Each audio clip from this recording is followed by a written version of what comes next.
নমস্কার বন্ধুরা, অনেক দিন ধরেই বোগেনভিলিয়া নিয়ে নতুন কোনো এপিসোড করা হয়নি। অনেকেই কমেন্ট করেছেন আমার নতুন সংগ্রহের গাছগুলো দেখবেন। তবে বন্ধুদেরকে বলে রাখি, আমি চেষ্টা করছিলাম নতুন কোনো গাছ আর বিশেষভাবে সংগ্রহ করব না, কারণ অলরেডি আমার বাগান ওভার স্যাচুরেটেড হয়ে গেছে। সেজন্যে খুবই সামান্য কিছু গাছ, বিশেষ বিশেষ কিছু গাছ ছাড়া খুব একটা সংগ্রহ করার ইচ্ছা নেই। ভেবেছিলাম এবছর কোনো নতুন গাছ সংগ্রহ করবই না, তা সত্ত্বেও বেশ কিছু গাছ সংগ্রহ করেছি। খুবই সামান্য কিছু গাছ, যেগুলো না করলেই নয় মনে হয়েছে।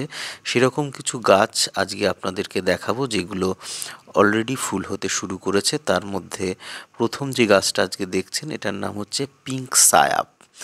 এই গাছটা আমার নতুন সংগ্রহ। দেখুন, গাছে ফুলও চলে এসছে। এর আগে হয়তো এই গাছ আমি আপনাদেরকে নার্সারির ভিডিওর মাধ্যমে দেখিয়েছি, কিন্তু আজকে আমার নিজের কালেকশনের গাছে যেহেতু ফুল এসছে, সেজন্য আপনাদেরকে দেখিয়ে দিচ্ছি। দেখুন বন্ধুরা, এই গাছের পাতা খুব সুন্দর গোল্ডেন ভেরিগেশন দেখা যায়, তার সাথে সাথে মাঝে মধ্যে গোল্ডেন পাতা সরাসরিও কিন্তু এই গাছে আসতে দেখা যায়। হালকা পিঙ্ক কালারের ফুল হয়, খুবই হালকা, এবং এই গাছ কিন্তু ভালোই ব্লুমার এবং ডুয়ার্ফ ভ্যারাইটির একটি গাছ।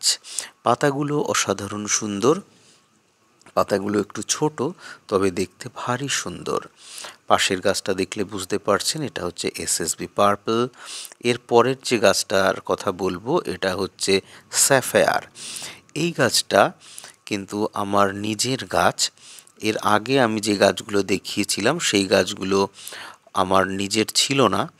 আমি আপনাদেরকে শুধু গাছটাকে আইডেন্টিফাই করার জন্য দেখিয়েছিলাম।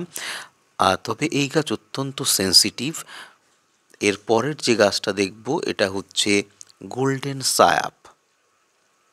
দেখুন বন্ধুরা, এটাও পিঙ্ক সায়াপের গোল্ডেন ভার্সন। এর পাতাগুলো কিন্তু গোল্ডেন এবং খুব সুন্দর। দেখলে বুঝতে পাচ্ছেন, ছোট পাতা এবং দারুণ সুন্দর ডুয়ার্ফ একটি গাছ। এর পরের যে গাছটা দেখছি, এই গাছটার নাম হচ্ছে গোল্ডেন স্প্ল্যাশ। আমরা জানি স্প্ল্যাশ খুব সুন্দর ফুল দেয় এবং মাল্টিপল টাইম ব্লুমার। তার সাথে সাথে যদি গোল্ডেন পাতা হয়, তাহলে তো কোনো কথাই নেই। এর পরের যে গাছটা আপনি দেখছেন, এটার নাম হচ্ছে হোয়াইট প্যান্থার। আমরা এর আগে পিঙ্ক প্যান্থার দেখেছি। দেখুন বন্ধুরা, এটা হচ্ছে হোয়াইট প্যান্থার। এখন যে গাছটা দেখছেন, এটার নাম হচ্ছে ফক্সটেল হোয়াইট। এই গাছটা কিন্তু অনেক আগেই আমি খোঁজ করেছিলাম, কিন্তু এই গাছটা আনতে আমার অনেকটাই দেরি হয়ে গেল। দেখুন বন্ধুরা, কি সুন্দর গাছটা। পেছনে যে গাছ দুটো দেখছেন, এটা কিন্তু ব্রিজা রেড। দেখুন, গাছটা কিন্তু খুব ছোট, কিন্তু তা সত্ত্বেও কত সুন্দর ফুল হয়েছে। এই গাছটাও একটা নতুন সংগ্রহ। এই গাছটাও এখনো সেভাবে পপুলার হয়নি, তবে আগামী দিনে এটি একটি ভালো সংগ্রহ হতে চলেছে। এর পরের যে গাছটা দেখছেন, এটা হচ্ছে টাইগার মার্বেল হোয়াইট। এই গাছের ভিডিও হয়তো আপনারা আগেও দেখেছেন, তবে এই গাছটা কিন্তু আমার নিজের সংগ্রহের গাছ, এবং এই প্রথম ফুল হলো। খুব বেশি দিন সংগ্রহ করা হয়নি গাছটি। দারুণ সুন্দর কিন্তু গাছটার পাতা, এবং তার সাথে সাথে বড় বড় সাদা ফুল। এরপর যে গাছটা দেখছেন, এটা হচ্ছে টাইগার মার্বেল ইয়েলো। এই টাইগার মার্বেল ইয়েলো কিন্তু এই তীব্র গরমেও দারুণ সুন্দর হলুদ রঙের ব্র্যাক্স দিচ্ছে। দেখুন বন্ধুরা, এগুলো কিন্তু এপ্রিল মাসের শেষের পিকচার।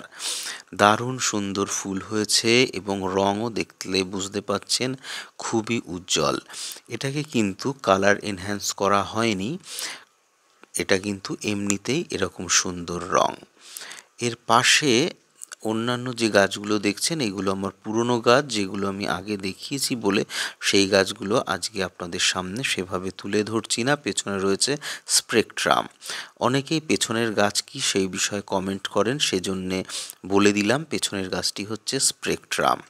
এরপরে যে গাছটা দেখাবো, এই গাছটাও আমার নতুন সংগ্রহ। এর নাম হচ্ছে লেডি বিউটি বা এলডি বিউটি। দেখুন বন্ধুরা, এর পাতা এবং ফুল কত সুন্দর। এটাও কিন্তু একটা নতুন ভ্যারাইটি। এটা মাস পেরাকের একটা নিউ ভ্যারাইটি। এলডি বিউটি বা লেডি বিউটিও বলা হয়ে থাকে এই গাছটিকে। এই গাছটিতে এটাই আমার প্রথম ফুল। এই গাছে কতটা রিপিট ব্লুমিং করে সেটা দেখার আছে। এর জন্যে আরও কিছু সময় লাগবে। দেখুন বন্ধুরা, ফুলগুলো কিন্তু সত্যিই খুব সুন্দর।